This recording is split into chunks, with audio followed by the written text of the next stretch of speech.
The following is a presentation of the Championship Racing Network. Drivers, start your engines. Pull those belts down tight one more time, warm up those tires, hit your marks, and let's go racing, boys and girls. NASCAR, Indycar, Formula One, Formula E, and NHRA Racing Talk. This is the Championship Racing Network. Now here is your hosts, Steve West and Matt Nicholson, with producer John Myers. Yeah, the gang is all here on this particular Saturday. We appreciate you joining us. Steve West, Matt Nicholson, producer John Myers. And to let you know, on this weekend show, we got races to recap for the first time in 2023. Looking forward to that. Then we're going to talk about the potential 2024 drivers for Stewart-Haas Racing. I know it's real early in that, but let's face it, one of them is set to retire, and, well, we're just going to have a little fun with it. Got a lot of sponsorship news. We know who's going to be competing for Rookie of the Year in NASCAR's Top 3 Series. AJ Foyt Racing going to the past for a 2023 look. Got changes being made to a couple of Formula One courses. Got some big names set to go racing this year in the Superstar Racing Experience this coming season.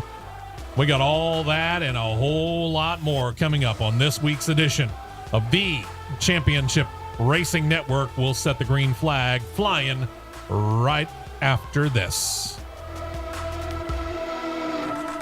Stay right here for more on the Championship Racing Network.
Four tires and 2 cans of fuel, and we're back to more racing action on the Championship Racing Network.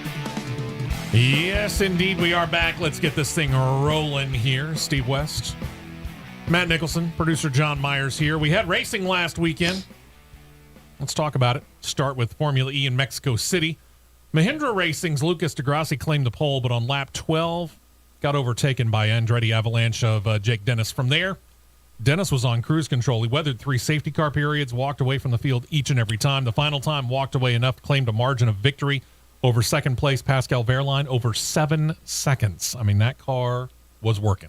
He was rolling. Wehrlein claimed second in his Tag Heuer Porsche, Degrassi in third. Rest of your top 10. The second Avalanche Andretti ride of Andre Lotterer got Jake Hughes in his McLaren, Envision Sebastian Buemi. Second Porsche of Antonio Felix da Costa.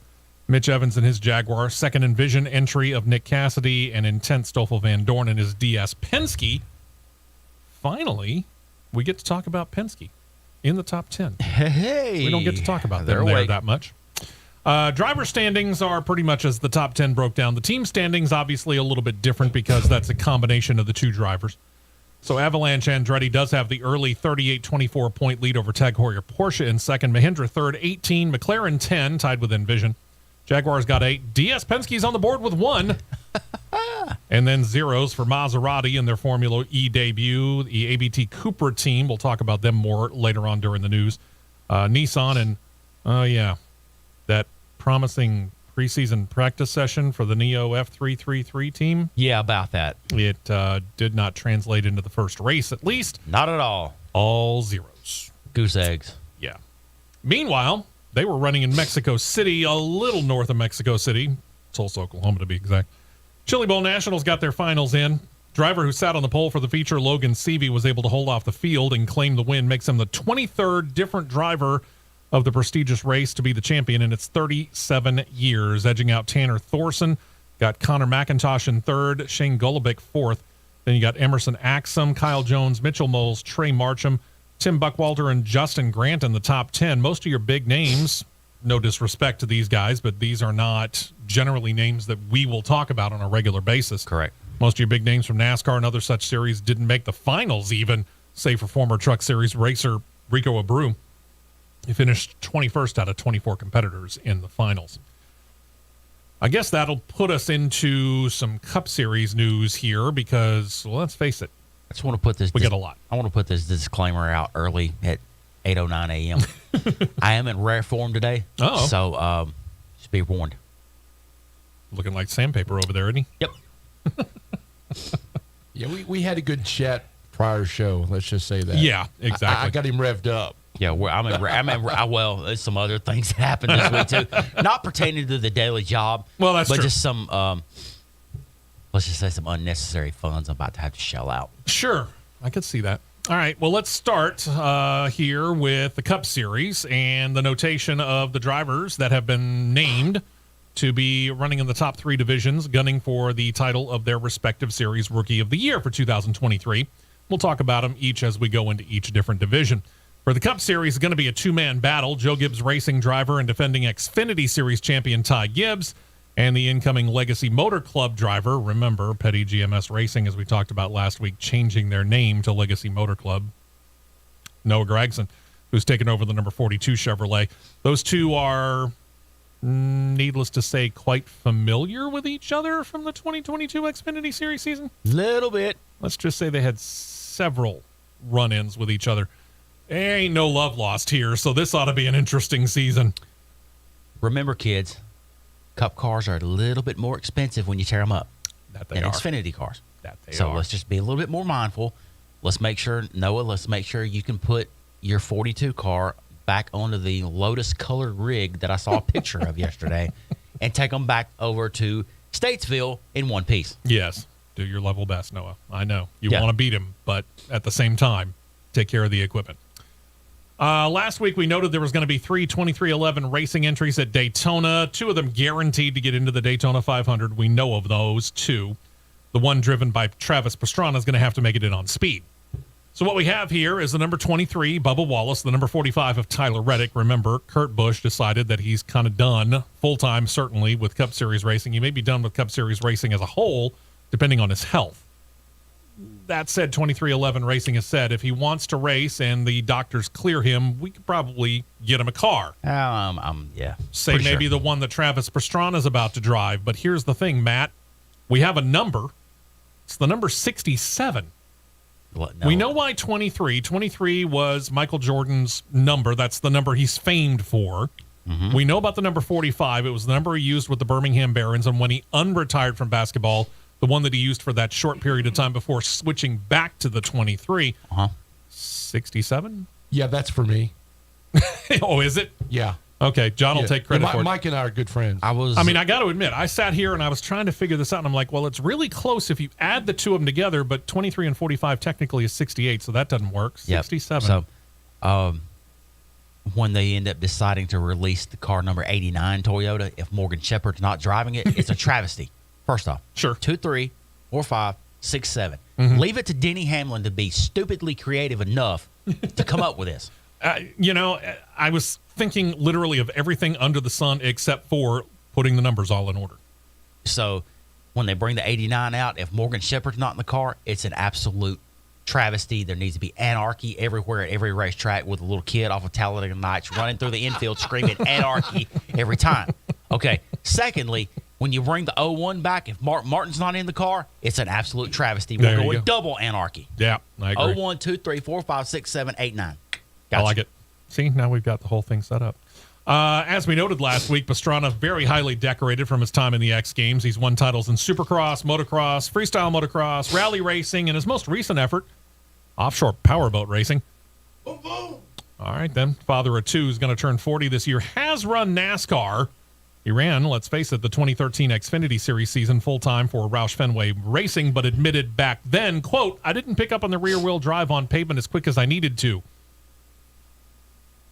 Huh? Yeah. It's not very hard to pick up on. Well, he said he had a problem with it, but he says he's held a desire to run NASCAR's biggest race because the Daytona 500 has been kind of a family tradition, watching it with his grandmother, parents, and all of the whole family together for many years now. Here's the thing. Watching and actually driving and racing in it, kind of two different things, Travis. Just saying. It's just a little bit different. Oh, but wait, there's more. Oh, is there? There have been pictures surfaced this week Yeah. of Mr. Pastrana at Golden Isle Speedway dabbling in dirt late models. All right. Get yourself used to some rear-wheel drive because you've got 39 other cars, if you make the field, that are going to be, well, let's just say, not willing to let you pass. I'm gonna break it down to you this simple, Trav. Within the past 4 months, let's call it 4 months, you've made passes in a top fuel dragster. Mm-hmm. You've been in a dirt late model. Mm-hmm. You've probably been in a rally car and on a motorcycle somewhere. And apparently a powerboat. And a powerboat. And you're about to get in a cup car in the biggest stock car race in the world. Make up your mind.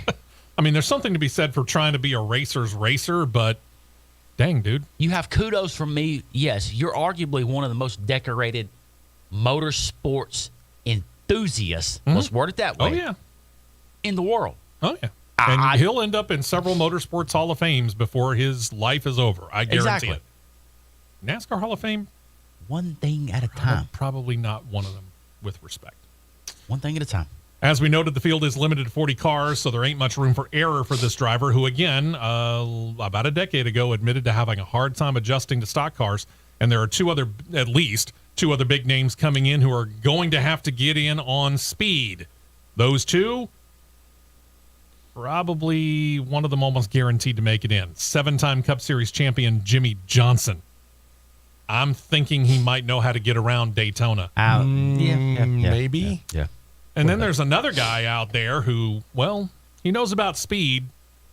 Stock car is a little different, but, he did pretty good in the SRX. We'll find out. 4-time Indy 500 winner Elio Castroneves. I think old Castro's got a better shot than Jimmy Johnson. Yeah.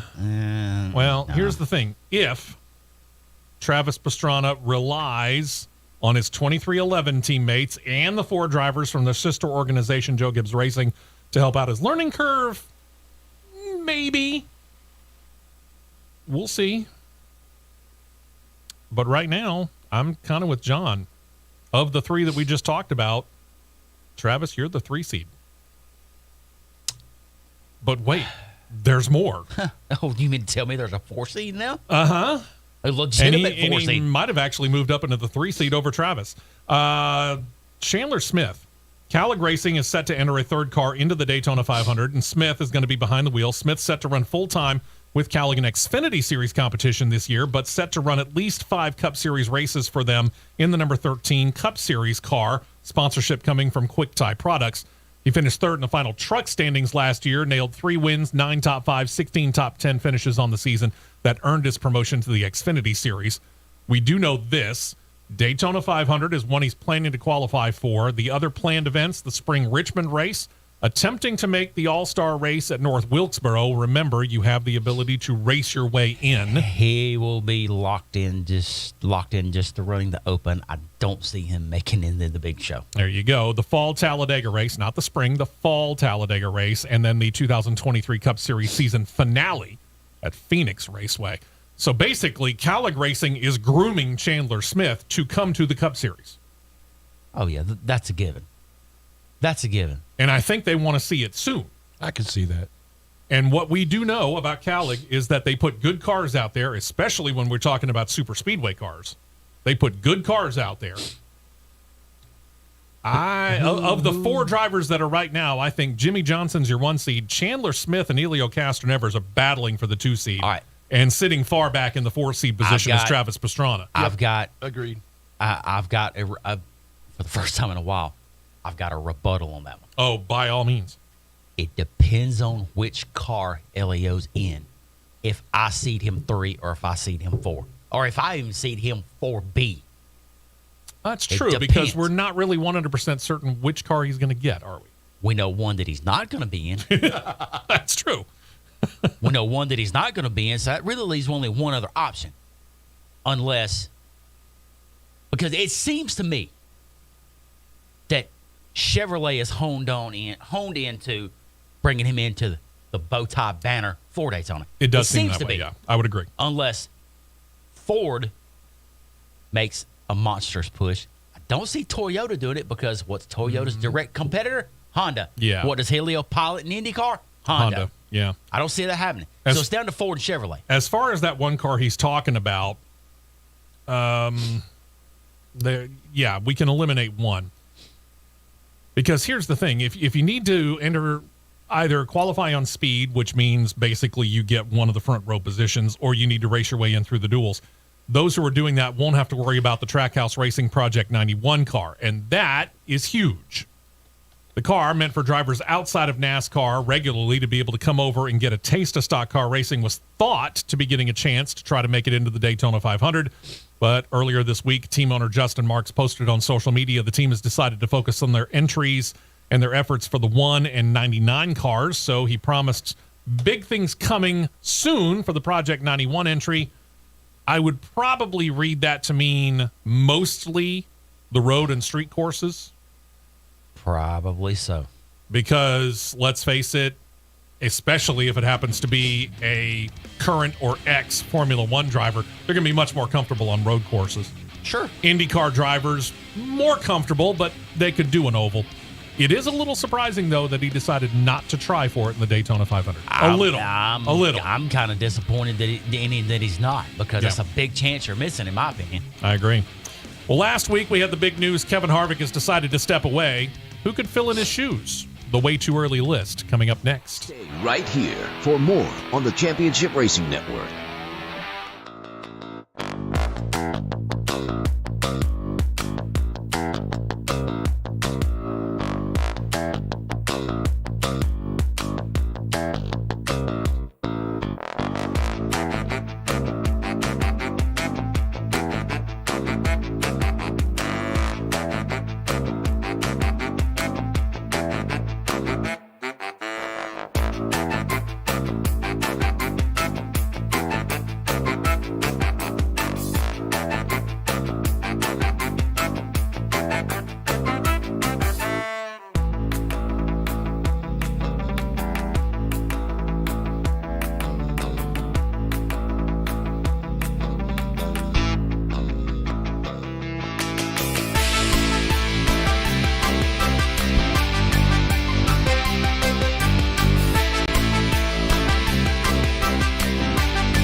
And back out to the track for more action on the Championship Racing Network.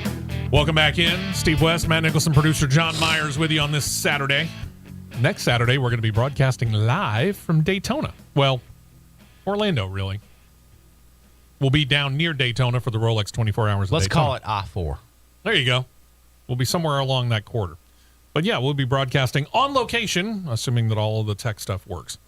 Let's just put it that way. But yeah, we're looking forward to it. We'll talk about it a little bit more a little later. Right now, last week, of course, we talked about the big news out of NASCAR. Kevin Harvick entering his final season as a full-time Cup Series driver. It leads some to wonder who might come up or over to Stewart-Haas Racing to fill Harvick's absence. And, well, NASCAR.com, I'll give them credit for this because they talked about several scenarios, a couple of in-house scenarios.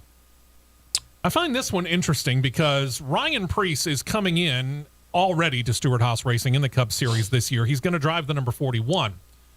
The funny thing is they said he's represented by Kevin Harvick Incorporated. They could envision him actually taking over the 4 car, which would leave then the 41 open for another driver. Musical chairs. I'm going to give simple one-word responses to my opinion on each one of these scenarios he gives. Scenario 1, no. Yeah. I mean, he's already there. Leave him in the 41. He's fine. Stewart wanted him as the flagship driver for that car for a reason. Mm-hmm. 41 car is technically the flagship car for Stewart-Haas. I can see by that. technicality. Yeah. So, no. So this brings us to the guy who just got demoted, Cole Custer. No. Rookie year 2020, demoted back to the Xfinity Series for this upcoming season, really to kind of help bolster his confidence. They're saying he could make a reappearance for Stewart-Haas Racing in the Cup Series, either in the 41, which would be a return for him into that car, or in the 4. I love Matt. No. I love Matt's answer. No. No. I mean, Option up, option no. 2. Option 2A. Option 2A, no. Just curious, what would you have to see out of Cole Custer this year that would make you change your mind and put him back in the Cup? 2 straight years, at least 5 wins a year. Okay, so there's nothing he can do this year and this year alone that's going to make you go, yeah, he's ready to go back. To show that his confidence is back up. Now, if he went out and just absolutely cold cock cleaned the field out this year and won 10 or 12 races. And ran away with the title. And absolutely ran into another area code. Wait a minute, ran into another zip code. Or even, let's go time zone. Let's go that one. He would have to absolutely just wipe the daylights out of the Xfinity field, which I don't see happening. Okay. This one, I can pretty much guarantee you it's going to be the 2-word answer, but we're going to throw it out there anyway because there is also that other Stewart-Haas Racing Xfinity Series driver, Riley Herbst, but let's face it, since he's been in the number 98 for Stewart-Haas Racing in the Xfinity Series, and he's going into what, his 3rd? Yes, full-time year? 3. He has yet to claim a victory. He does seem to be a driver who has yet to reach his full potential. Again, we've seen him start slow and get hot as the season goes along, witnessed just last year, but it still seems a little bit early for Riley. No, no, no, and no. All right, so we got Okay. 3 no's right there. I would put newly coined Hall of Famer Herschel McGriff in the 41 before I put Riley Herbst in the 41. Gotcha. How about some potential free agents? And again, a lot of this could change throughout the course of the season. So this is just, these guys are potential free agents at this moment. Watermelon Man Ross Chastain is actually in the final year of his deal with Trackhouse Racing. Claimed 2 wins last year. He's the breakout star of 2022. Despite it not being a win, likely the most memorable race finish last year, the Hail Melon finish of Martinsville, which put him into 5th place and sent him on to Phoenix as a title contender. Kind of hard to believe that this is the final year of his deal, but it is. I would be shocked if Trackhouse doesn't sign him to an extension. Let's just put it that way. I second that motion. I could see Trackhouse buttoning him up pretty quick in the year, But that said, getting him going. if I'm Tony and I'm Gene, I'm already made the call. We already know that Tony and How Gene interested are you in over here? Tony and Gene will open a checkbook up. Yeah. We know that. There's Zane Smith. He's the defending Truck Series champion. Going to get some Cup experience this coming season. He's going to run some select races for Front Row Motorsports. Ding, ding, ding, ding, ding, ding, ding. There's your winner. He's a Ford development driver. He's the top Ford development driver, too. Hendrick Motorsports driver Alex Bowman just happens to be a pending free agent. Hendrick has signed all 3 other drivers to long-term deals beyond even 2024, and it is expected he plans to work on Bowman now, and Bowman has said that he would really like to stay right where he's at. But there's nothing right now, so yeah, we put him on the list because of that. I'm with him. I don't see this one as a possibility. No. I don't see it as I'm not even sure if I'm Gene or Tony, I'm making a call. I mean, if by some whacked out stretch of the imagination you get past the season ending race at Phoenix and he's still not under contract, I might make the call then, but I ain't doing it now. Yeah, not now. Option 1, no. Option 2A, no. Option 2B, hard no. Option 3, questionable, don't see it happening. Option 4 is your winner, in my opinion. Option 5 is a no. Oh, and here's option 6. Option 6 would, before he even says the name, would be like Danica Patrick being replugged into Stewart Haas Racing. It is interesting. And he's talking about who? It is interesting you mentioned Danica Patrick. Former boyfriend of Danica Patrick, one Ricky Stenhouse Jr. Oh, Richard. No. Yeah. He's been in a Ford before. Currently drives for JTG Dougherty Racing in the number 47. He's a 2-time Xfinity Series champion. Also happens to be represented by Kevin Harvick Incorporated. It's that link that could give him an incentive to work on a buyout clause with his current team because he actually is set to begin a multi-year deal with JTG Dougherty. But, hey, contracts are something that you could figure out a way sometimes to get out of. I don't see this one happening either. We don't have multi-million-dollar and billion-dollar boosters of college programs that can just buy out like college coaches here. Yeah. We can't throw 30 million. Oh, 30 million. See you later. No. Like my beloved Auburn University that just throws out $47 million in a few years for buyouts of contracts. Let's hope that Reverend Hugh Freeze gets it taken care of, and we have to sit still for a long time. Carry on. We'll see. Let's go back to that number 41 for Ryan Priest. They got themselves a new sponsor signed. They're bringing in United Rentals, largest rental equipment company in the world. Saw this one coming from a galaxy away. Sure. Ryan and United Rentals have been linked for quite a while. They've signed on as a primary sponsor for several races this coming year, including the Busch Light Clash. The rest of the schedule was not announced, nor was the total number of races, but I'm sure we'll find that out later. Over at Roush Fenway Keselowski Racing, they got themselves a new/old sponsor, Castrol, back to the organization, continuing a partnership that began in 2019. They are the team's official oil and lubricant supplier. They have expanded the number of races. That's good news. The number of races that they're going to be primary sponsor on both the 6 and the 17. There'll be 3 races for the 17 at Chris Buescher, the Spring Richmond race, Michigan and Indianapolis on the road course. As for Keselowski, he's going to get a little bit more time with Castrol on the hood. Both Phoenix races, Spring Talladega, Spring Darlington, Summer Atlanta, Fall Bristol, back when they take all the dirt off of it, and the Charlotte Roval race. This car is sharp. Mm-hmm. I'm not big on green on race cars, but the way they put the green correlated with the black on this car is sharp. Yeah, unfortunately, we weren't able to get pictures, but you can look it up. I'm looking at one right now. Tell them where you found it so they can go. I'm looking at it through the RFK Racing Twitter handle. There you go. Spire Motorsports got themselves a new sponsor for 2023 as well, and for driver Corey LaJoie in the number 7 car. It is the Celsius Energy Drink Alternative. Alternative? Yeah. They do claim to boost energy, but they say they'll do so naturally using what they term a clinically proven formula of energy-boosting ingredients, 7 essential vitamins, and 0 sugar. They call themselves an alternative to the traditional energy drinks. Going to be primary sponsor of the number 7 Camaro for several races, including the Daytona 500. The others were not detailed. It's not a bad-looking car. They are very, very good energy drinks. That's ones that when I do drink anything like that, I reverted to those. Okay. They're very good. 1. Gotcha. 2, I never thought I would see the day where Spire Motorsports poaches a sponsor from College Racing. It does say something. Maybe they're getting serious over there. I hope so. I hope so. Front Row Motorsports helping NASCAR welcome back an old sponsor. It's kind of a different owner, though.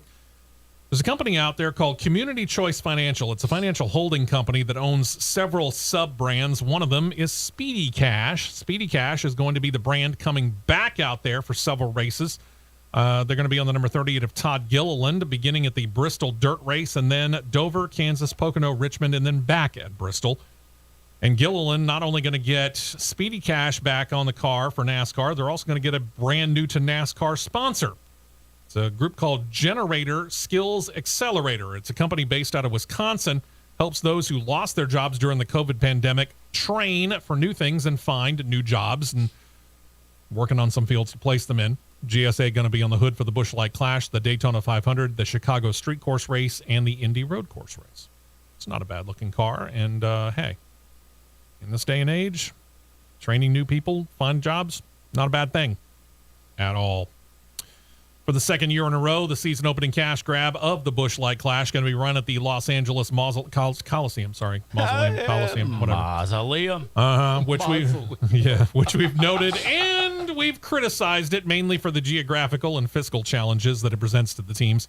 Makes you feel like you're in the mausoleum. Again, these are all teams that are based in and around Charlotte, North Carolina, who have to haul all the way to Los Angeles, then haul all the way back across the country to run the Daytona 500, and then after the Daytona 500, haul all the way back out to the West Coast for a 3-race swing. Yeah, fun. But I will admit, there are some cool aspects to it. Number one, running on a very tight short track. I like that. It's kind of cool. Where's Ron White when you need him? I know. Being inside the famed and historic LA Coliseum is something of a coup for NASCAR, who are taking another nod this year to the location's history. The Los Angeles Coliseum has been host to not just one, but 2 summer games.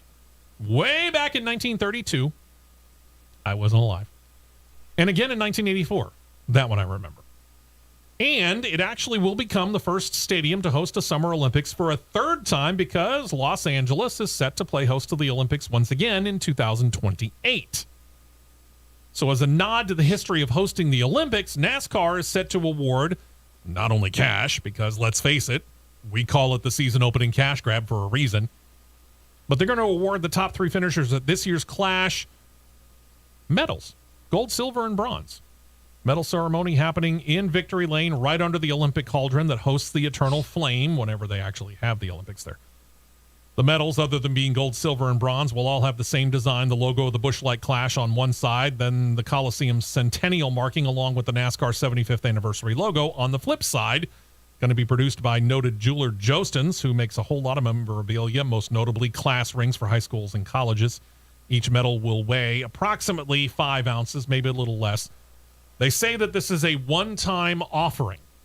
I've seen a lot of people go, stop trying to be like everybody else. Well, this really isn't like everybody else, because there isn't another racing series that I know of, generally, that hands out medals, gold, silver, and bronze, to the winners. And number 2, why would you do this at any other track, which has quite notable trophies such as the Harley J. Earl Trophy at Daytona, the Vulcan Trophy at Talladega? We could go on and on. Grandfather Clock at Martinsville. Why are you worried about giving them medals at Martinsville or Daytona or Talladega or Nashville, where you get a nice guitar? You're not. This is a deal specifically because we're running in a place that has hosted Olympic Games before. It's a one-time deal. I don't have a problem with that. I don't think NASCAR is going to sit there and say, hey, Justin, let's do this for every race. No, it's not happening. Our contingent of listeners that listen to us on air here at the flagship, you can't see my facial expression, but you know that little meme or that GIF on social media with a little girl sitting in the back seat and she's looking at you going, yeah, absolutely confuddled. Huh? That's my face right now. We're giving participation trophies out now. Yeah. You can't tell me that silver and bronze is not a participation trophy. True. You can't tell me that. But, again, This is a one-time deal. And yeah, we talk about podium finishes all the time. IndyCar does it. Formula One does it. We're not doing this on a regular basis. It's a one-time thing because it's an Olympic stadium. That's it. Okay, fine. One-time thing. Can we put a race in Mercedes-Benz Stadium next year? Hey, the roof opens. What do you give them at that point? I don't know. Fake Falcons. You know. We'll give you a Falcons helmet. Have you silver medal with 28 on it and the bronze medal with 3? Maybe. A Mercedes emblem. I'm surprised. Oh, there you go. I'm surprised he didn't laugh at that quicker. See, I like the Mercedes emblem thing. We could do the whole Flava Flav thing and give them a big chain with the Mercedes logo on it. Ring-a-ding. Yeah. He did. I'm surprised he didn't catch that little pun I put in there quicker. Oh, I did. I know he did. I love it. I know he did. Good stuff. Again, I don't have a really big problem with this as long as it's a one-time thing, and I just don't see why you would do it at any other course or for any other reason, truth be told. And watch 23 by 1 win at the Mausoleum. Patrick Brickman. Could have happened. Heck, it's as likely as anything else, right?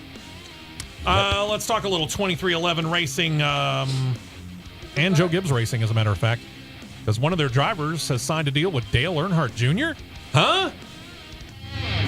We will be right back with more on the Championship Racing Network.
Fuel only. Go, go, go. We're back to the Championship Racing Network. Hey, welcome back into the show. Steve West, Matt Nicholson, producer John Myers, and we appreciate everyone checking us out, both on the FM, the apps that you can check us out. And, oh, by the way, CRN Live. In case you've forgotten about it, go on to CRN Live when you go into YouTube. YouTube, just put CRN Live into the search engine. Got a lot of people checking us out. Chi-Town Mark's on there. We got our friend from Greece on there and a few others. And we appreciate you joining us. They say it won't affect his on-track concentration either as a driver or part owner of 2311, 23x1, whatever, racing. 23x1 is an inside joke. But Denny Hamlin has now added another title to his business card, which continues to get longer and longer. Podcaster. Hamlin, as it turns out, has signed a deal with Dale Earnhardt Jr.'s Dirty Mo Media. He will be hosting a new show called Actions Detrimental with Denny Hamlin. First podcast will drop on February the 6th, with new episodes coming down each and every Monday for the driver of the number 11 Camry. First episode set to come down the weekend after, or Monday after the Busch Light Clash.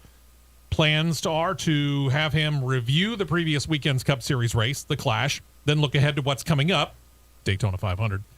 In addition, Hamlin says he will have guests and opportunities for listeners to engage with the show. It appears that all this came together when he guested on the Dale Jr. Download early in the 2022 season, and he and Dirty Mo Media president and the Dale Jr. Download co-host Mike Davis began talking with Hamlin about beginning his own podcast for the company shortly thereafter, and finally everything came together. How long is it before NASCAR gets ticked off by the title of this? Yeah, Actions Detrimental. Actions Detrimental. Yeah, that is That's a direct directly shot. lifted from the rule book talking about one of the penalties that you can get, which is actions detrimental to stock car. Matter of fact, I think it's actually section 12.4.1. We've seen it so much. I Yeah. think that's what it is. Uh-huh. Actions detrimental to stock car racing. Mm-hmm. All right. But that's the name of the title for now. And now you know. Now I get to express some disappointment in a certain team within the Xfinity series. I've been Okay. waiting on this one. That's right, because we do transfer down to the Xfinity Series, or over, or however you'd like to put it. Got drivers battling for the 2023 Xfinity Series Rookie of the Year. Joe Gibbs Racing driver Sammy Smith and Parker Retzlaff of Jordan Anderson Racing. That's it. Smith drove for Kyle Busch Motorsports in the ARCA Menard Series last year, finished fourth in the final points. Retzlaff split time with 3 Xfinity Series starts with RSS Racing and 1 for Our Motorsports, and 1 Truck Series start with Young's Motorsports, and now he has a full-time ride. They missed one that I'm pretty sure Okay. that is a pretty prominent one they hadn't put on the list yet. Mm-hmm. It's driving for a pretty sizable team that I'm about to gripe about. He's technically a rookie. Mm-hmm. Why is he not on the list? Because I know he's declared for rookie points. Well, and that's the thing. They're saying right now this list might be added to before the season actually begins. Do you think? You're talking about? Chandler Smith. There you go. Meanwhile, you got Calic Racing, their Xfinity Series lineup, as we noted in the Cup Series news, going to have Chandler Smith, but apparently not Landon Castle.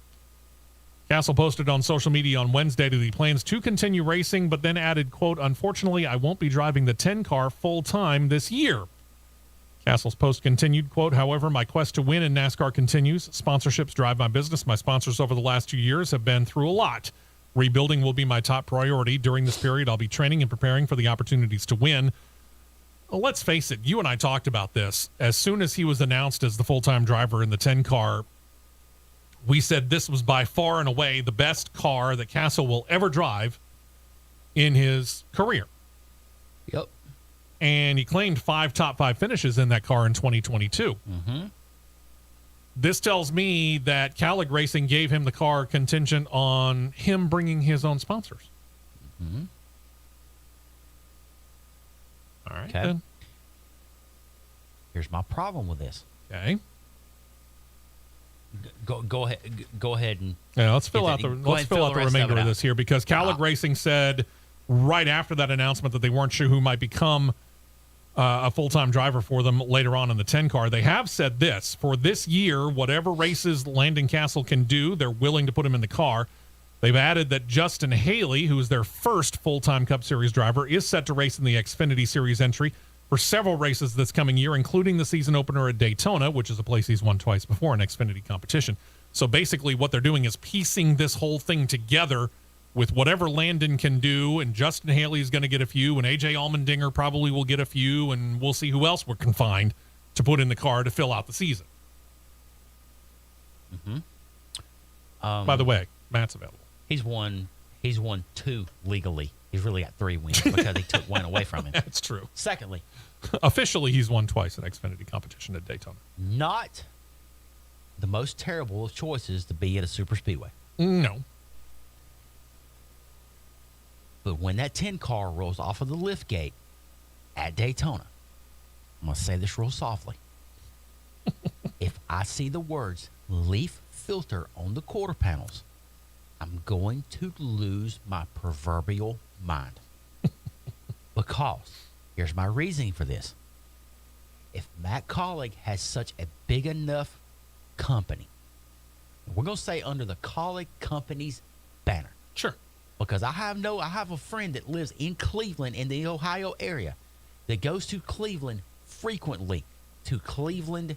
I'm going to still call them the Indians baseball games. Sure. Guess whose name is all over Progressive Field? Matt Colleague. Yeah. Guess what company is the #1 gutter protection system in the United States and is blowing up in exponential proportions? Leaf filter.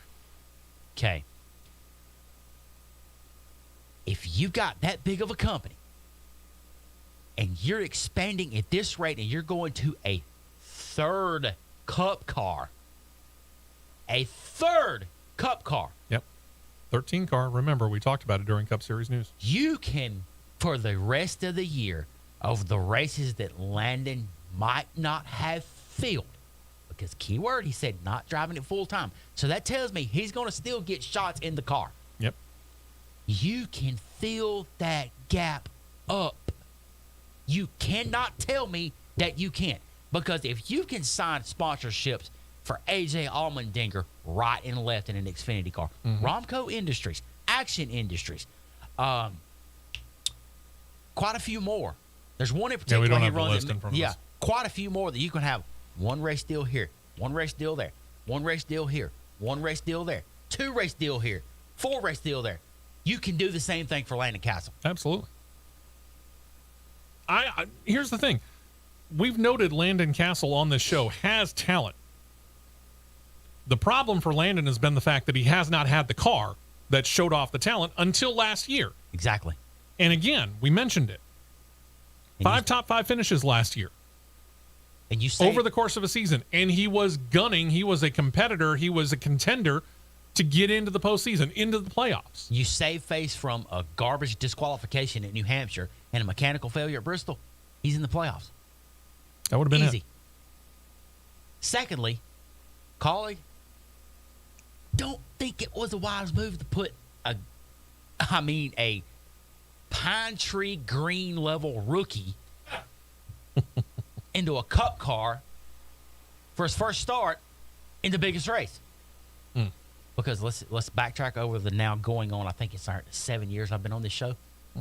At least. Who have I argued consistently? If I'm building a super speedway car, who I'm putting in the seat? Because he is arguably, and I will argue to any wall that you want to argue to, or any person, who the most underrated super speedway driver in the top 3 levels of NASCAR is? Landon Castle. If he can take a Curtis Key Motorsports car and come to 4th at Talladega, he can do it with anybody. Remember Curtis Key? Most people don't. Just saying. Birmingport, Alabama's own Mike Harmon has his own team, Mike Harmon Racing. Oh, wait a minute. That technically is not the case anymore. Mike Harmon Racing, as we knew it, not around anymore. The team does roll on. It's got a brand new company name. It's CHK Racing, because Mike Harmon has brought in 2 partners, Gary Keller, that Gary Keller, and Michael Clayton Sr. Keller going to be a partner in the day-to-day operations of the team. Clayton going to be more involved with the business side of the operation. CHK obviously standing for Clayton Harmon Keller Racing. Going to field 2 cars full-time this coming season, the 74 and 47 cars, the ones that Mike Harmon has been known to be fielding. Still Chevrolet Camaros, still based out of their Denver, North Carolina headquarters. So the question becomes, who's driving for this newly branded team? All I ask is, do we still get the dually and the gooseneck trailer? Please. That's all I ask. Please. We know one of the two drivers. It's Ryan Vargas. Who? Ryan Vargas. Ryan Vargas becomes the team's anchor driver. He takes on the 74. Reportedly also will be a consultant for the team in the restructuring of the organization as well. For Daytona, at least, Vargas is going to be sponsored by Leargas Security and Williamsburg Contracting. As for the 47, we don't know yet. We're still waiting on an announcement, which, by the way, Consultant. clock's ticking on that one there. Mike, Gary, and Michael going to have to find that driver pretty soon if you're going to get him into the Daytona season opening race. Consultant. I know.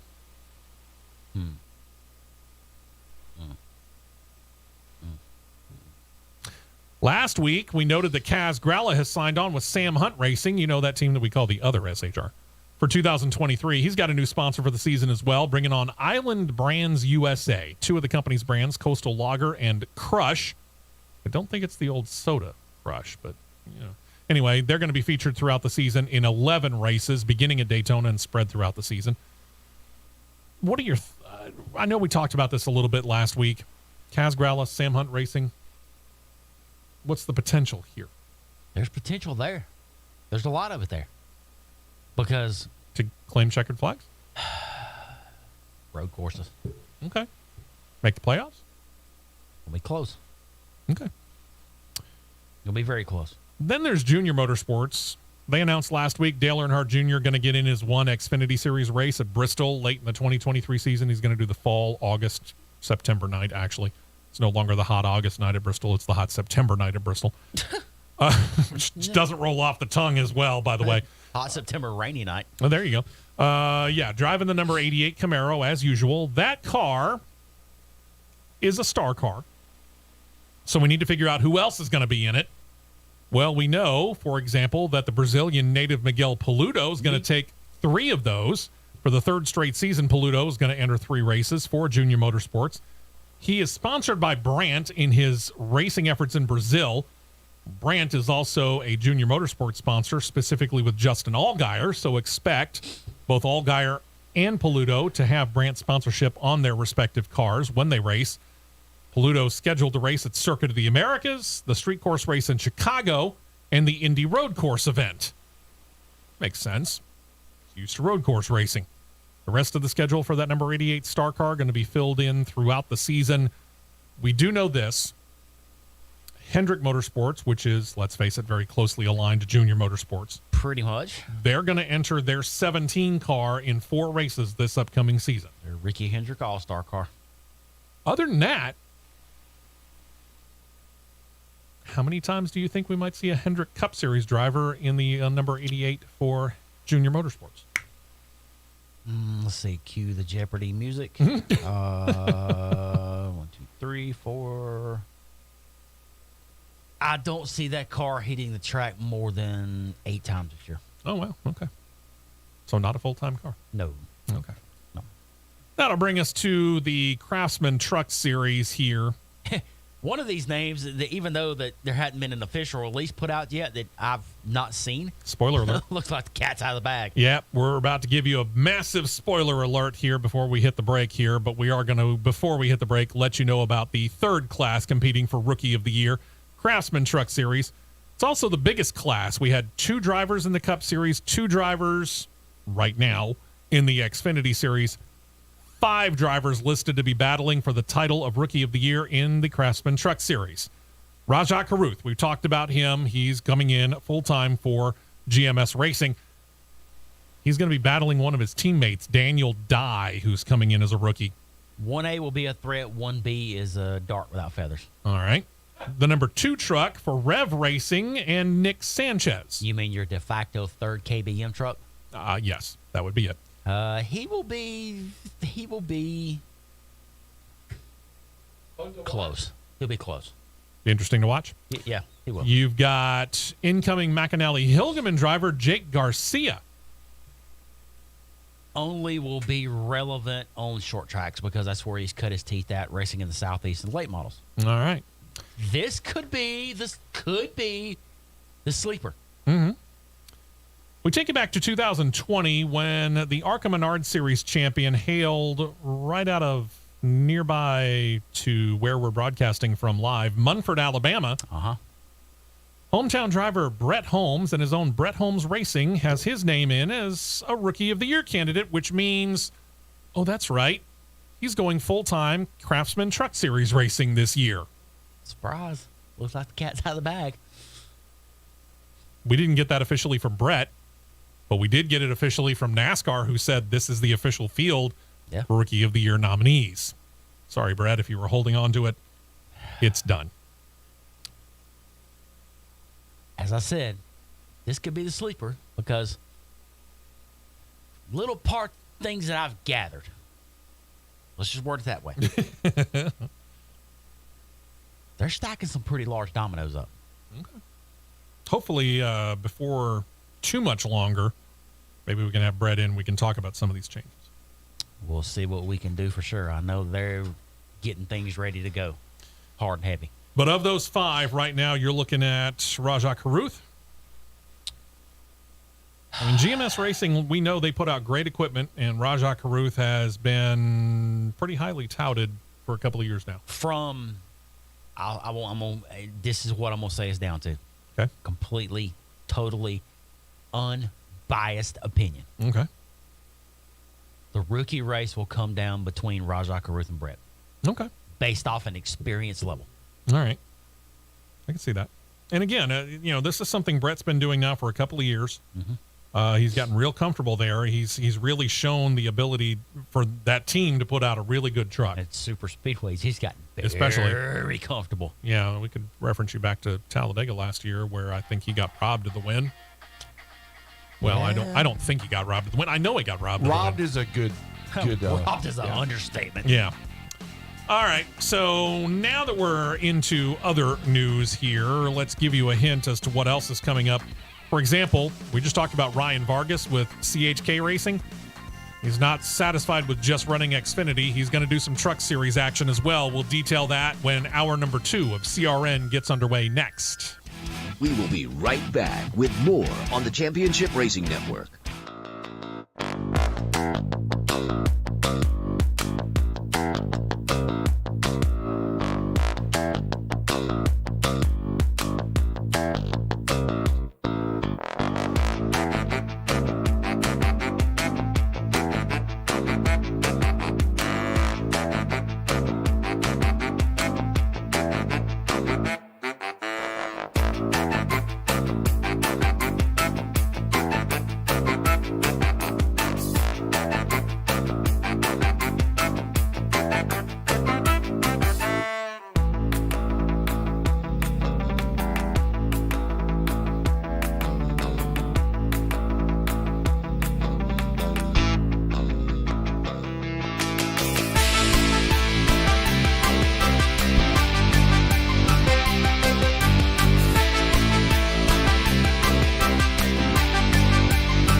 WNG 1450 AM And W236 CQ 95.1 FM Anniston. 95.1 The Mountain. Anniston Oxford's classic station.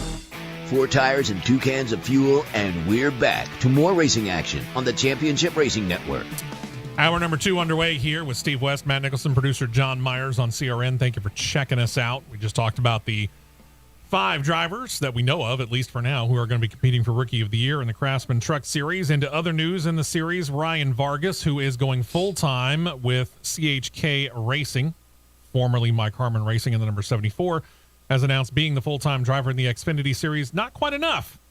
He's going to get in a slate of races in the Craftsman Truck Series, driving for On Point Motorsports. The team is underfunded, but Vargas believes he can keep them competitive, which they have been. 11 top 10 finishes and 87 starts. Not bad for an underfunded team, let's face it. The first start for Vargas going to be at the spring race in Atlanta, and he says 6 more races at least, but he'd like to add 1 more. I guess sponsorship pending. He wants to try to get into the Bristol Dirt Race. Here's the odd thing. When Vargas straps into that number 30 truck in Atlanta, it's going to be his first ever Truck Series race. So, Matt, what do you think?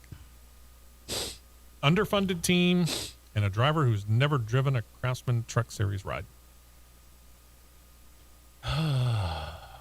Boy. That might say it all right there. You're putting yourself into a consultant role Yes, for restructuring CHK Racing. for Mike Harmon. Stephen Lane and On Point Motorsports have a little bit faster vehicles than Mike Harmon's got. Generally, yeah. I would scale myself all the way back to trucks, revamp myself, rebrand myself, re-image myself, put myself up front and think, hey, I can drive, because you've been driving for the cornfield posse of JD Keller, JD Motorsports, With Gary Keller. with Gary Keller in the cornfields of Gaffney, South Carolina. Reason I know that because I've been by the shop. You choked me up, man. So, scale yourself back, get yourself on solid footing with your sponsorship group, and go. But you're starting on a de facto super speedway just because you had a little bit of luck with the JD Motorsports car, all because they basically bought a super speedway engine from RCR, which therefore puts you up front in said car. But then again, you choked it away. No pun intended. So, yeah. I got you. Spreading yourself a little too thin there, Ryan. Little bit. Hill Motorsports and their team owner, Timmy Hill, has announced he's dropping back to a 1-truck operation for 2023. They're back for a 5th season, but the Hill Motorsports entry solo is the number 56 Toyota truck. It'll be split in driving duties between Timmy and his brother, Tyler Hill. Timmy said that he felt that it was really more important for his team to concentrate on the 1 truck and, quote, focus on getting our competitiveness where we expect it to be, unquote.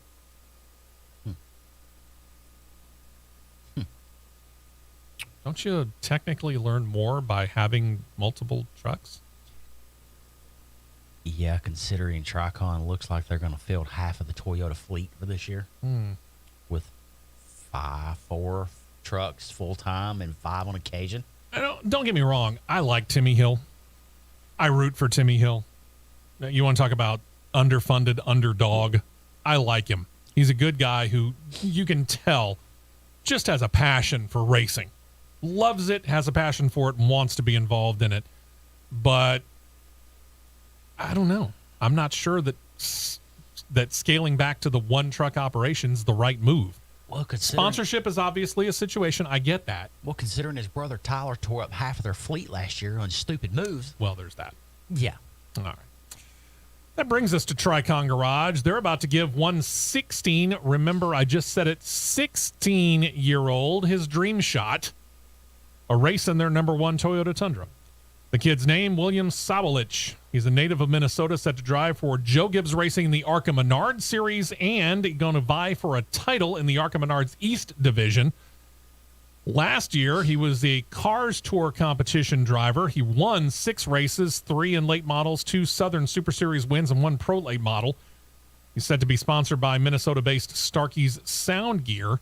He's scheduled to race Spring Martinsville, and then he's going to wait until the summertime. Midsummer, going to race again in a stretch that includes the Mid-Ohio Sports Car Course, Richmond, Lucas Oil Raceway in Indianapolis, the famed Milwaukee Mile, and then join the Bristol September 3-night-in-a-row Fest.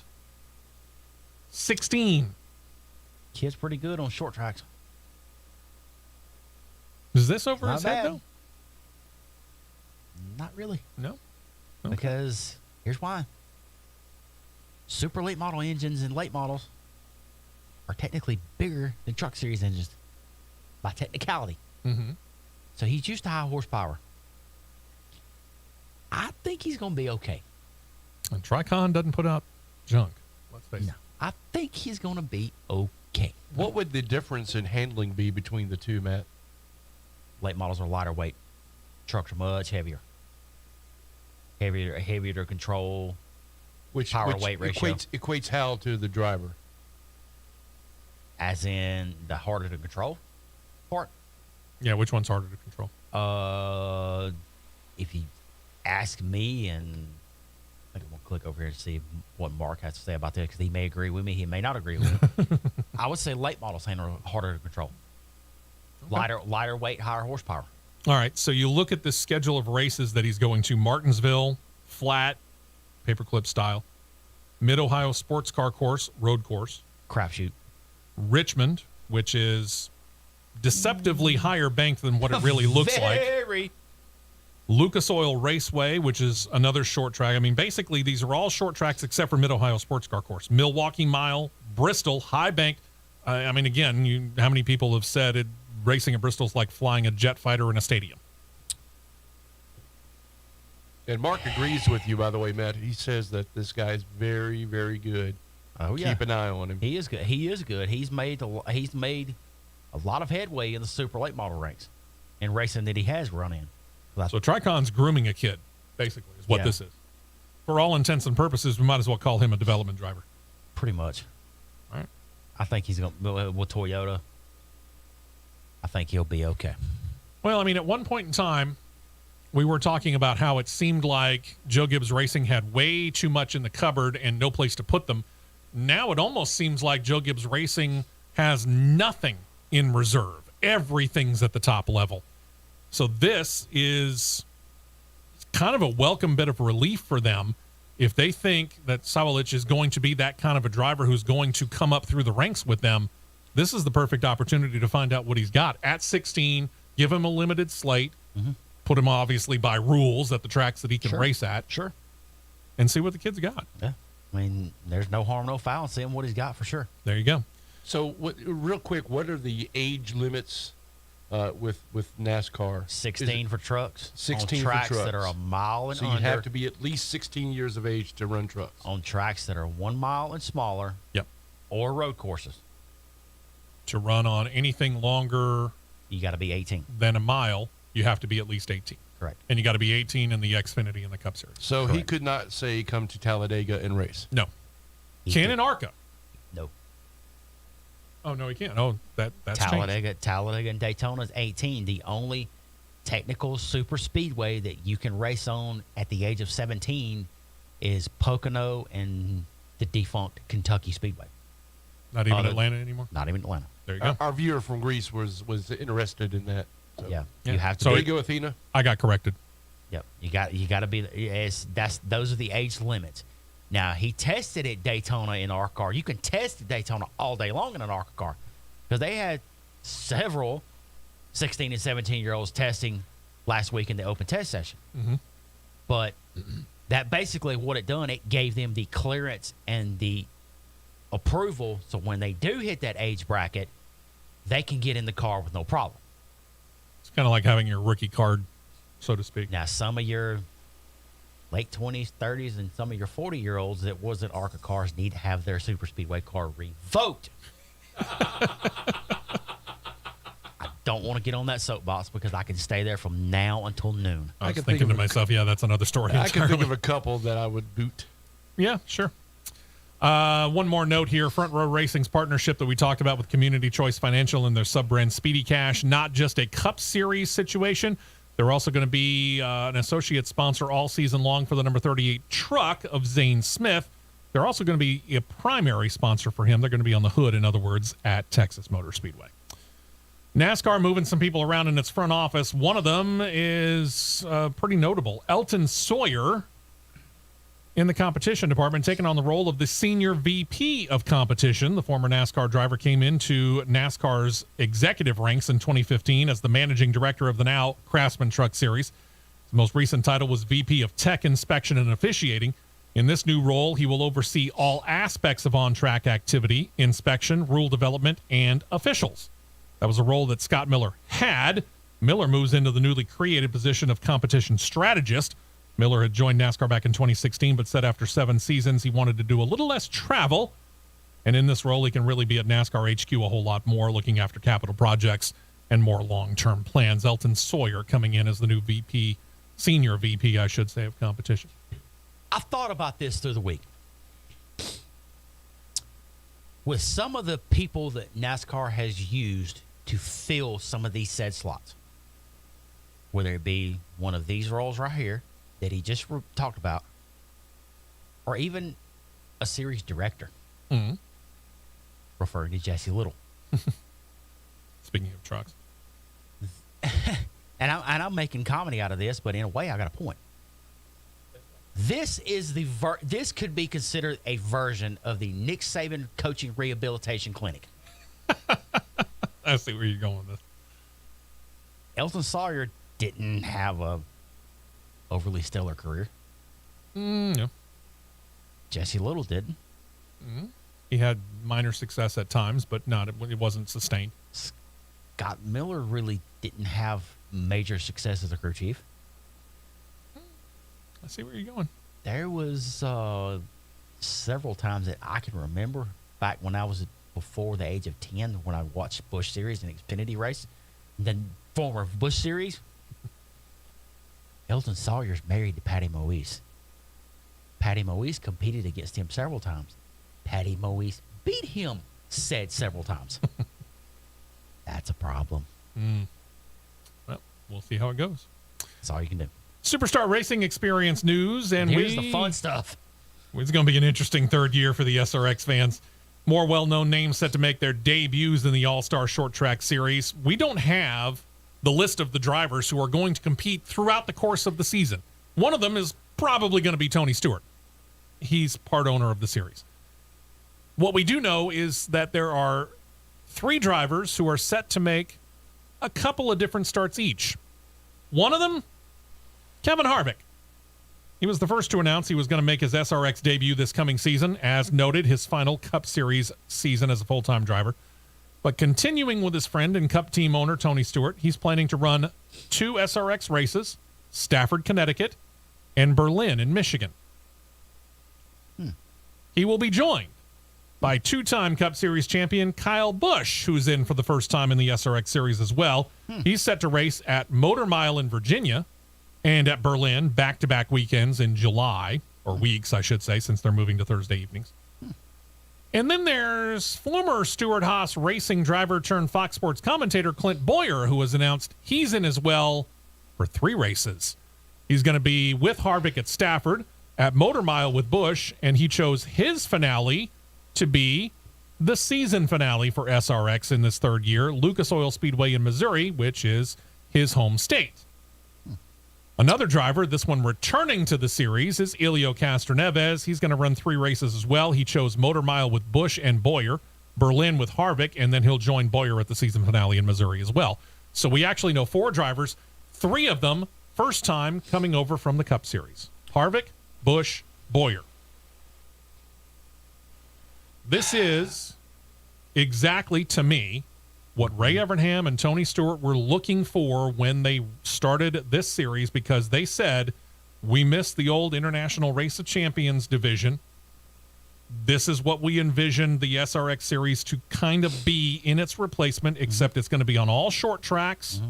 We'll run a mix of dirt and asphalt, and we're going to try and get in everybody we can. Helio Castroneves, Harvick, Busch, Boyer, Stewart, Paul Tracy from Indycar.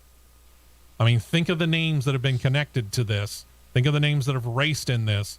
This is what they wanted. This is what they envisioned when they came up with this idea. This is the de facto perfect storm for a year for SRX.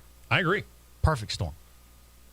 You get a great deal where you get Thursday Night Thunder revived on ESPN. Boom, boom. Yep. You get 2 Cup champions. You get one. Let's face it, Clint Boyer has never been known for a wallflower. Nope. You put a microphone and a camera in front of Clint Boyer, you're gone. You're fine.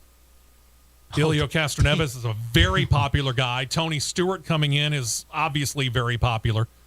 And then you figure out who's the rest of it. Yeah, this is a great start to their 3rd season. Please, I'm begging ESPN. Whoever the lead guy is this year, and I'm praying it's Alan Bestwick again.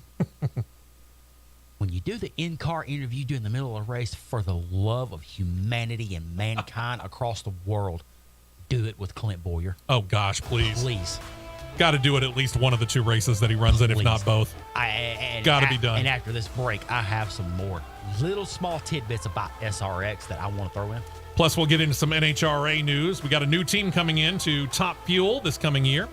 We talked last week about 2 cars or 2 seats that were still left open. They got filled. And I got a lot of Formula One news to get to as well. All of that still to go in the next 40 minutes of CRN. Don't touch that dial. The Championship Racing Network will be right back.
2 tires only, and back out to the track for more action on the Championship Racing Network. Hey, welcome back in. Steve West, Matt Nicholson, producer John Myers, talking a little bit of the Superstar Racing experience here. We just talked about 4 drivers who have made part-time plans to run at least some of the 6 races that are coming this season. If I'm picking and ranking tracks that I'm going to go to for SRX this year, even though it's going to be a Thursday night and everybody knows I love to travel and I will travel at the snap of a finger. Sure. To quote the late Ray Combs, the Family Feud host, and he done it with such enthusiastic pitch. If I'm ranking the tracks, Number 1. and somebody says Berlin, survey says Ding. number 1, Berlin. Yeah. I'm going to Berlin, Michigan. Jeff. That'd be a cool track. Number 1 would be a cool track to go to. Number 2, with everybody that says that they're going to be running there, yeah, that'd be a place to go. If I had to go I agree. to Lucas Oil Speedway. I could see that. Wouldn't bother me necessarily to go out and run over at Motor Mile. Okay. I might let you bring that up, John. Let's turn our attention over to the National Hot Rod Association. Straight liners here. Got a new team coming to the Camping World Drag Racing Series in the Top Fuel Division. It is Sherrick, S-H-R-R-O-C-K, Sherrick Motorsports, begun by Mark Sherrick. He's completed successfully in the lower-tier Sportsman Division. Started the team when he acquired a Top Fuel dragster that was owned and operated by Terry Haddock. Haddock also built it, despite being a regular funny car driver. Thing about this is Haddock loves to teach drivers, and he likes to watch the NHRA kind of grow, likes to help it grow. So in this process, he's kind of become passionate about building all different kinds of racers for all different divisions. In his time so far, he's actually trained more than a dozen drivers who are currently running in the NHRA. Several have gone on to run their own NHRA teams, Sherrick just being the latest in that category. Haddock will stay on with him, be a consultant to the new team, and be a trainer for the incoming driver, 23-year-old Sydney Shaw. Young Sydney, not yet licensed to run in Top Fuel. They say that she will begin her licensing runs in the next couple of weeks. Right now, she's learning the ropes in the NHRA. Her stock in trade up to now, rodeo. She was highly accomplished as a barrel racer. I was going to say barrel racer. Well, weight's not going to be a problem. Shaw comes in at 4 feet 11 and a grand total of 85 pounds. That's not the problem. Her problem is her lack of experience. They're throwing her, forget using the high dive into the deep end. They're taking her to a cliff and throwing her in the water. I mean, zero, for all intents and practical purposes, zero drag racing experience for young Sydney. Where is our buddy Matt Shess when you need him? 23 years old, 4'11", 85 pounds.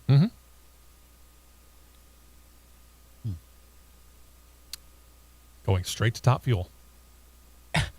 And I'm going to give it the way Lex June explained it to me in Indianapolis. Okay. In the best Dutch accent I can, because he's got a fantastic Dutch accent and it explains everything so clearly. Well, considering it's Great dude to talk to. When you start, you're going from 6 to 7 G's, and by the time the end of your run, you're going to negative 6 to 7 G's. Could you picture a 4'11", 85-pound person going from 6 to 7 G's Yes. to negative 7 G's? Yes. I can picture She it. would be a flat pancake in the seat of the car. I can picture it. I wish her the best. I really do. He would look like Tom Cruise, and she would look like Tom Cruise flying the whatever that XC-43 or whatever it's doing at Mach 10, and he's going like that. Yeah. Yeah, but her mass isn't that great, so it's not going to have that much effect on The her. lighter the mass, the better. Right, that's what I'm saying.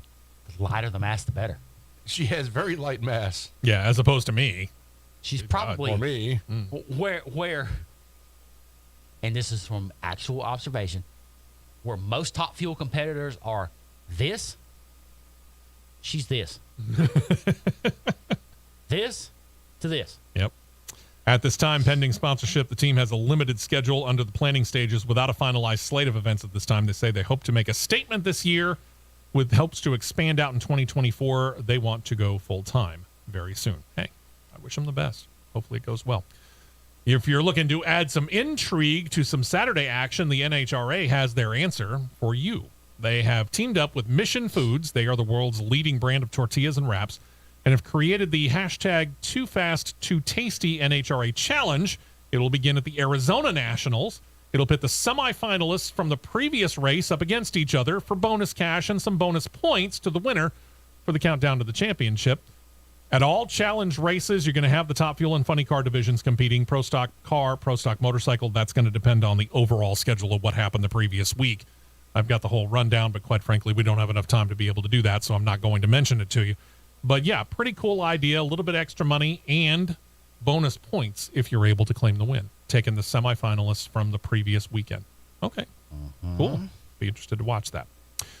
To the IndyCar series, where something we mentioned as a possibility last week on the show in IndyCar has actually come to fruition. Actually, two of those things have. Takuma Sato has himself a ride part-time for 2023. He has signed on with Chip Ganassi Racing. He's going to drive the oval track races this coming season in their number 11 entry. That's the one that used to be the number 48 driven by Jimmy Johnson in the past couple of years. As we talked about it, Marcus Armstrong going to be driving the car on the road and street courses. Now the oval track races are going to be taken by Takuma Sato. So that is a full-time car. Another driver we talked about last week has been officially signed for 2023 as well. That's Dale Coyne Racing with Rick Ware Racing. Come on. Yeah, it's easy for me to say. Don't try this at home, kids. They're going to take a flyer on an Indy NXT driver by the name of Stingray Robb. What? Barber, I need Matt Coulter to do driver introductions this weekend, that race weekend. Yeah. They've signed him on to drive the number 51 Honda-powered entry in 2023. Native of Ohio, Robb was second in the final standings in the Indy NXT Series last year, racked up 11 top fives and 8 podium finishes, completed 99% of the laps in the 14-race schedule, and claimed his first win at no less than WeatherTech Raceway Laguna Seca. Now he's 21 years old. Robb has been in the Road to Indy ladder the past 4 years. He won the 2020 USF Pro 2000 title, where he claimed 7 wins, 5 poles, and 11 podium finishes that year, and joined what is now Indy NXT. It was then Indy Lights in 2021. For this year, he will be teamed up with David Malukas. Malukas going to drive the number 18. This marks the youngest driver pairing in IndyCar in 2023. Both drivers are a grand total of 21 years old. They were born only days apart in September of 2001. That's a young group for Dale Coyne. David Malukas was the driver that has the greatest name in motorsports. Stingray Robb. Yes, indeed. Where are you, Matt Coulter? I need you doing driver introductions at Barber. If anybody's listening, get the man on the mic. Here's the thing for me. For Dale Coyne Racing, this is somewhat, Malukas has a year under his belt, but this is somewhat the equivalent to me of throwing stuff up against the wall to see what sticks. If this pairing sticks, and they can keep this duo together for some years, Dale Coyne Racing could actually be something to watch for. And guess what? Rick Ware would be relevant in motorsports somewhere. Carry on. Think about that for a moment. By the way, this does officially put the 2023 entry field for IndyCar at 27 full-time cars. That's not a record, but it is the most since 2011, when over the course of that season, they averaged 27 starters over the course of the season, and that excludes the Indy 500, which means there were some races where they had 28, maybe even 29. Some races where maybe they only had 26, 25, maybe even only 24. Our Greek friend Athena here. 2023 Indy NXT champion, Jamie Chadwick. I'm not going to argue with that one. Possible. I am not going to argue with that one. Possible. That is my dark horse pick right there. Entries for this season in IndyCar also represents an increase over 2019 of 15%. Very cool. Very cool. Not close to an even split, however. Of the 27 entries, Honda's got 15, Chevrolet 12. As for the Indy 500, which you can start 33, and we expect there to be at least 33. We're waiting on a couple of more announcements. Right now, we have 31 confirmed entries, so not too far to go. AJ Foyt Racing has unveiled the car and the number that their incoming rookie, Benjamin Peterson's going to drive this year. They pulled out the number 88.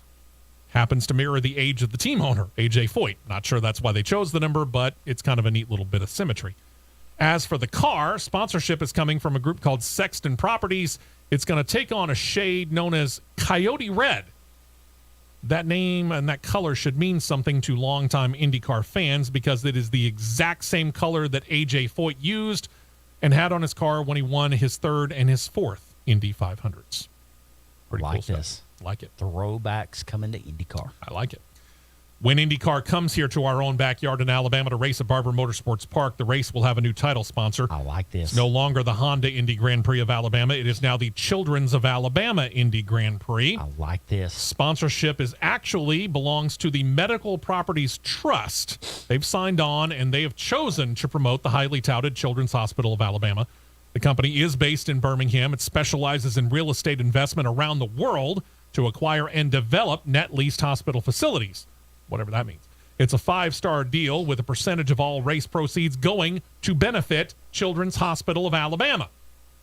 This year marks the 13th year that the IndyCar Series has run here in Alabama. Tickets are already on sale for a very family-friendly price of just $25 for a general admission ticket. And if you got a ticketed adult, kids 15 and under get in for free. As for the aforementioned Honda, former now title sponsor of the race, Honda remains as an official auto partner of the event. As for Children's of Alabama, this is how highly it is thought of. U.S. News and World Report names it amongst the best children's hospitals in the entire country and name it a centerpiece of the Birmingham medical community. And if you know the city of Birmingham, you know that there are hospitals all over the place. Bravo to Honda for keeping their official partnership with the event, but letting a substantially worthy cause Absolutely. take over the primary sponsorship, and it benefits that very worthy cause. Absolutely. Bravo. I like this.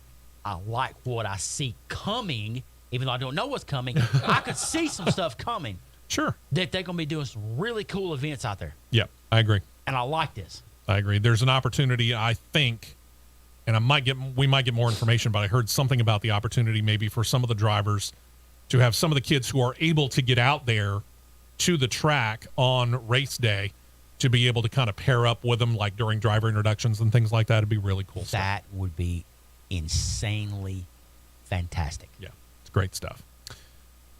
Last week, we also noted that the defending IndyCar champion Will Power set to take part in the Rolex 24 Hours of Daytona. Well, his wife's going through some health problems. She just had surgery, so he's withdrawn to help her in her recovery instead. It was supposed to be his debut in the twice-around-the-clock endurance race. He was going to join the Sun Energy One race team. Instead, his time behind the wheel was going to be filled by regular team driver Lucas Stoltz, who was going to sit out this particular race. We here at CRN wish Liz Power a speedy and healthy recovery from her surgery. In Formula One, if you remember, the 2023 season was supposed to be the very first season that Formula One had 24 races on the schedule, at least in modern times. Something that had some of the drivers and team owners a bit in conflict because, let's face it, they travel all around the world. They're going to visit 5 of the globe's 7 continents. But they can breathe a little easier because this year we're only going to get 23 races. Still a full season. Season set to start in late February. Preseason testing in Bahrain, February the 23rd through the 25th, and that is where the season will begin on March the 5th. Season will feature 3 trips to North America for Miami, then for Canada, and then you got the 4-race slate that'll begin in Texas, go to Mexico, down to South America for Brazil, and back to North America for Vegas before they wrap up the season in Abu Dhabi the final weekend in November. Going to race on the 26th. So we ask, or you might ask, what's missing? Well, remember that we're still, in some parts of the planet, trying to come back from stupid COVID.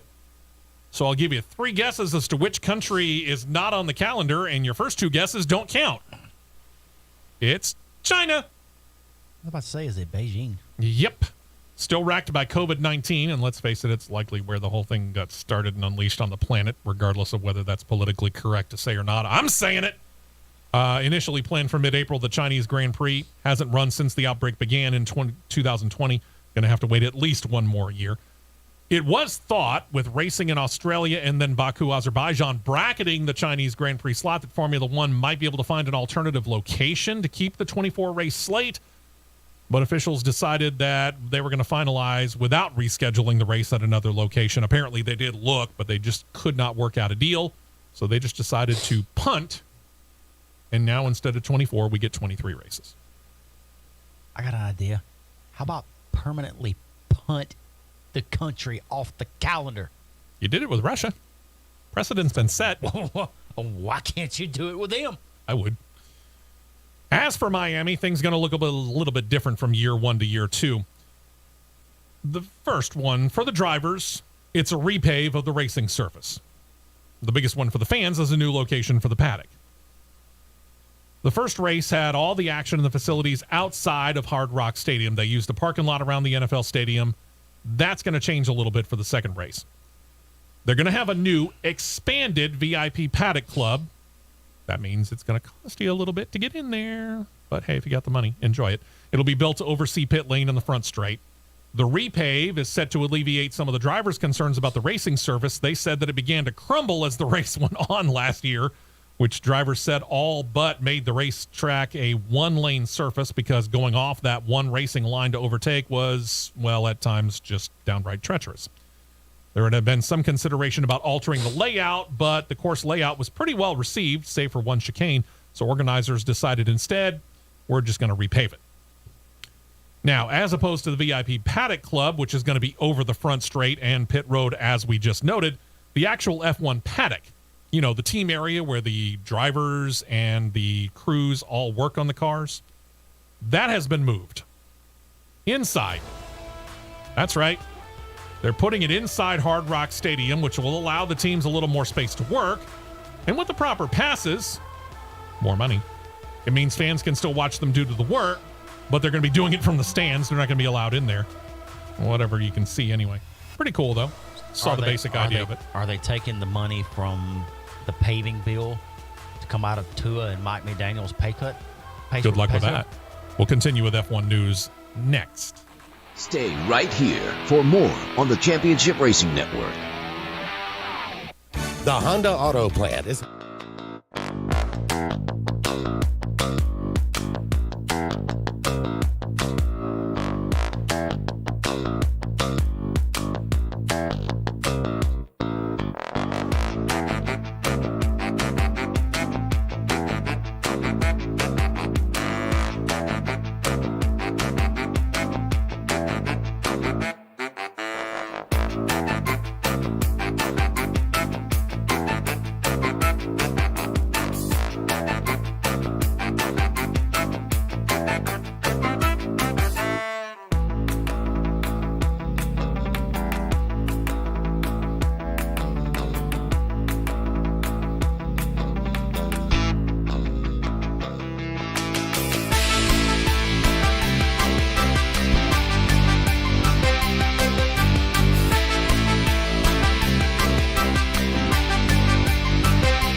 to the Championship Racing Network.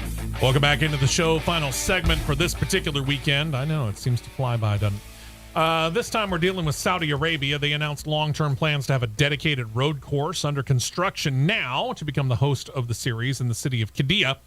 Well, right now the race is held on a hybrid street road course in the city of Jeddah. The thing is, all this work has been slowed for whatever reason.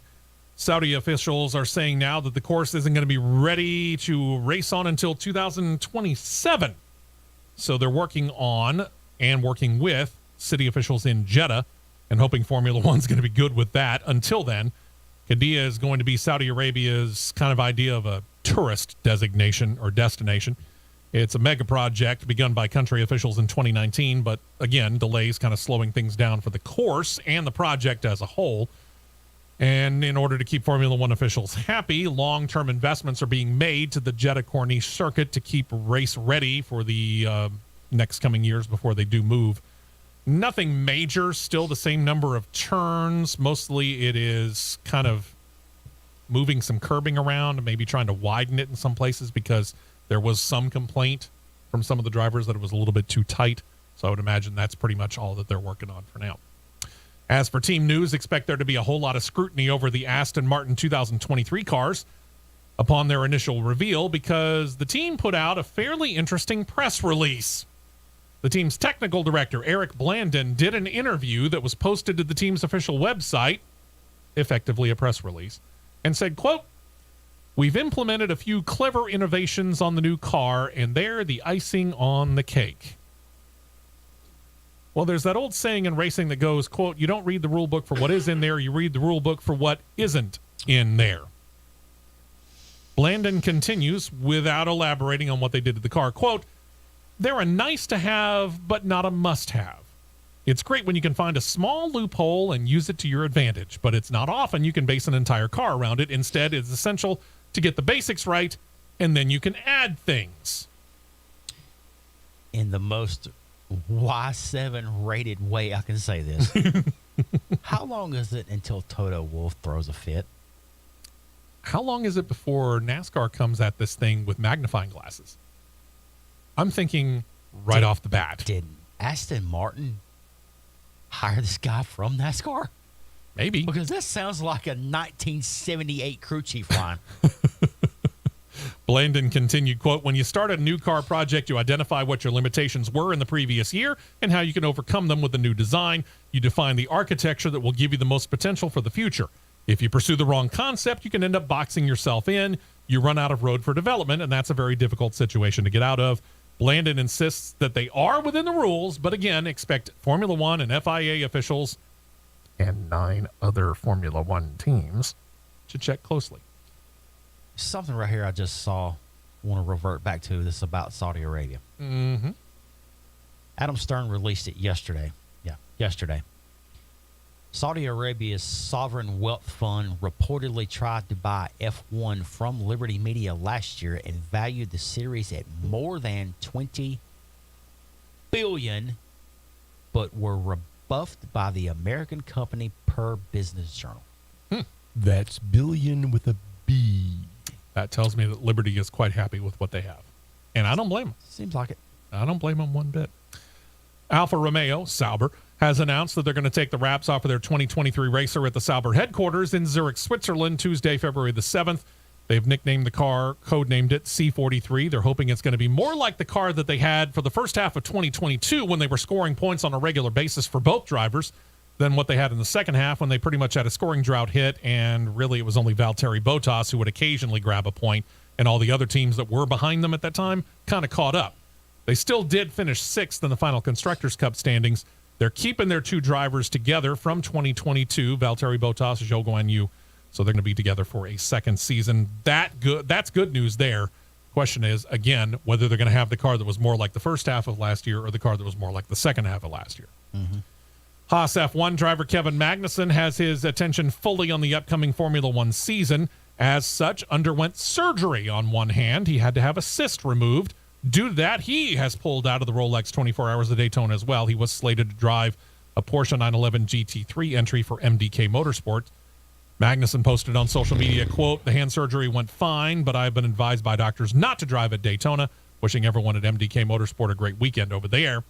Magnussen says now he gets to turn his attention to the upcoming F1 season, getting to know the team and his new teammate, Nico Hülkenberg, better.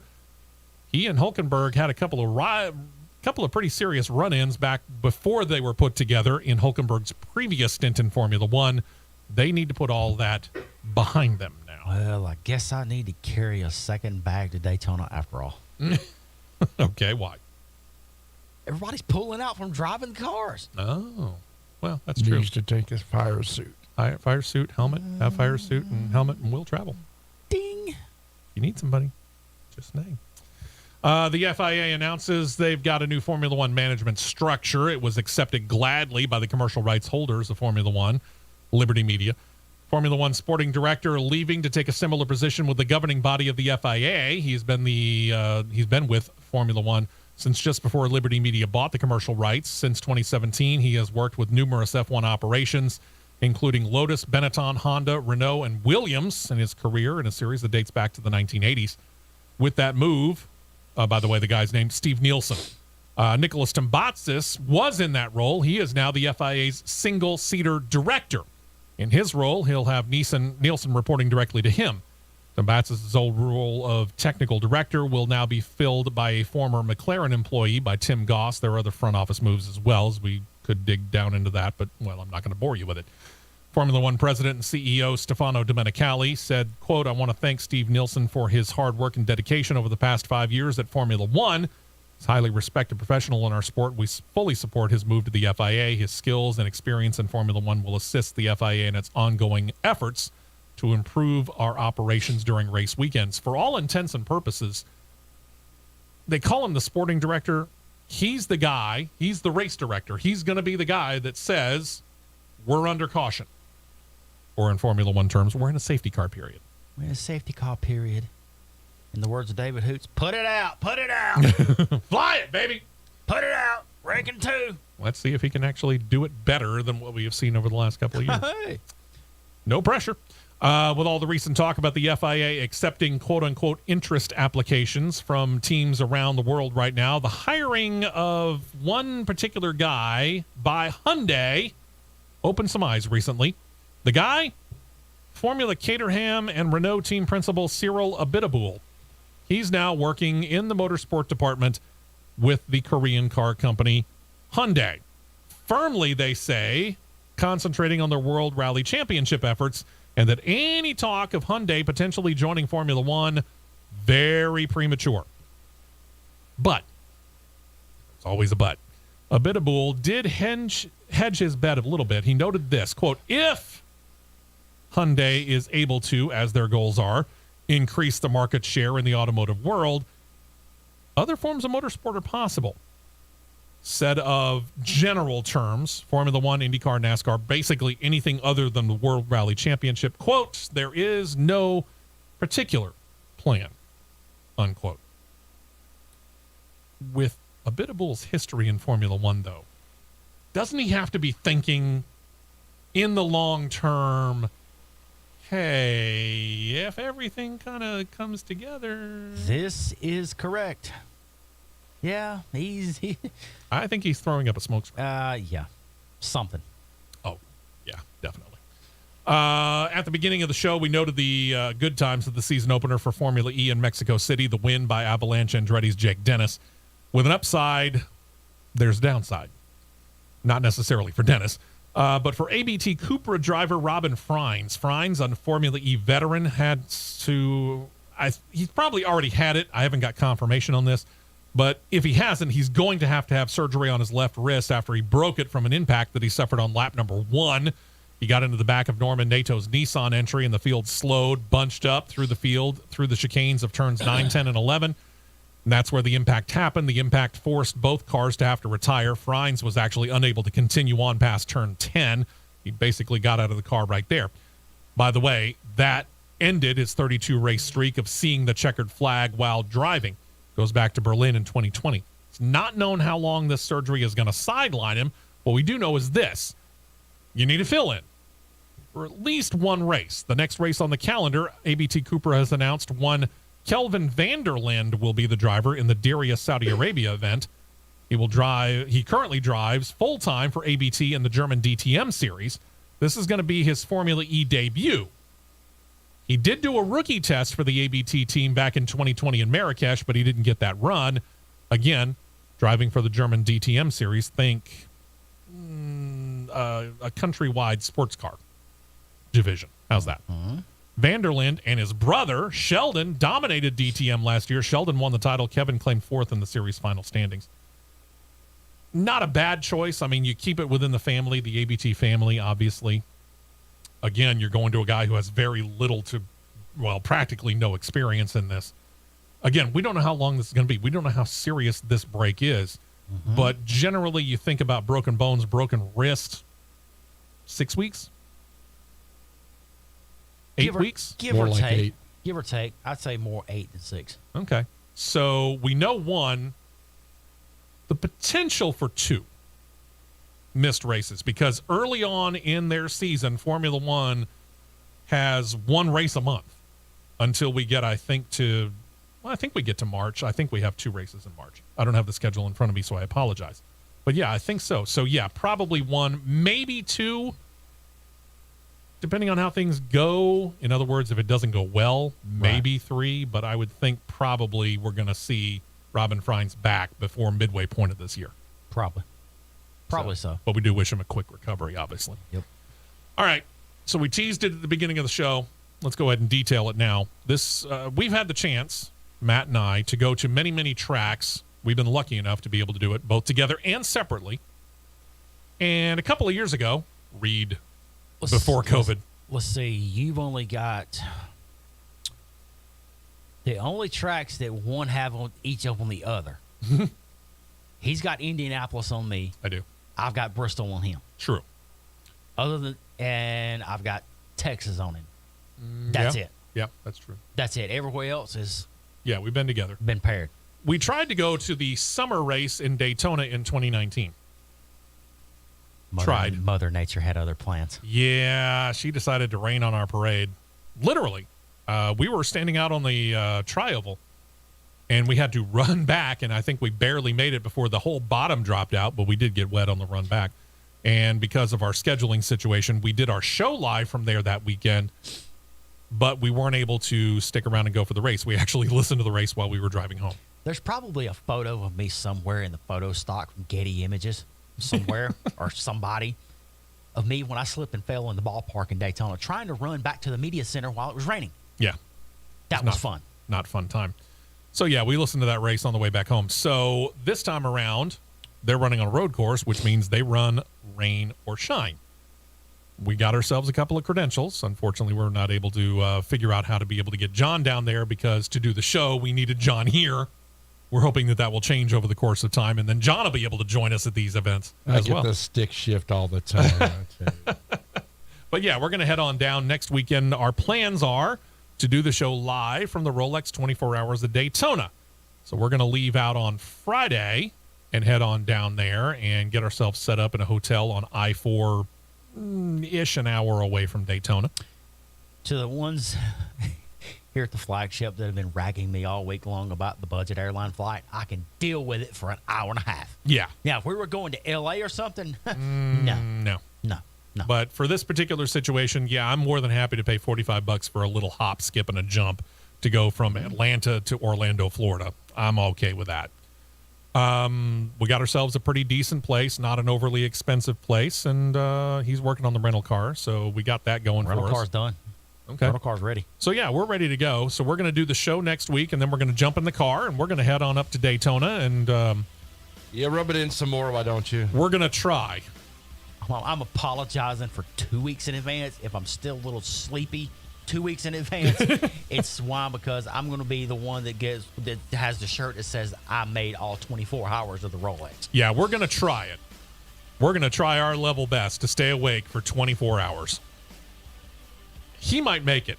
I'm almost guaranteeing you I'm going to be taking a nap sometime somewhere, be it voluntarily or involuntarily. But, yeah, we're going to spend the 24 hours at the track. And, we'll be able, like I said, we'll do the show live, and then we'll have plenty to talk about in 2 weeks when we're back in studio. True. So we'll talk to you next weekend live from Florida. So we're going to end the show on a good note here. By all means. Browsing at Twitter, there's somebody that we like to thrash on really hard here. Yeah. NASCAR is not in his Twitter bio anymore. Interesting. And on that note, with that note, y'all have yourselves a fantastic week. We'll talk to you next weekend right here on the Championship Racing Network. see ya.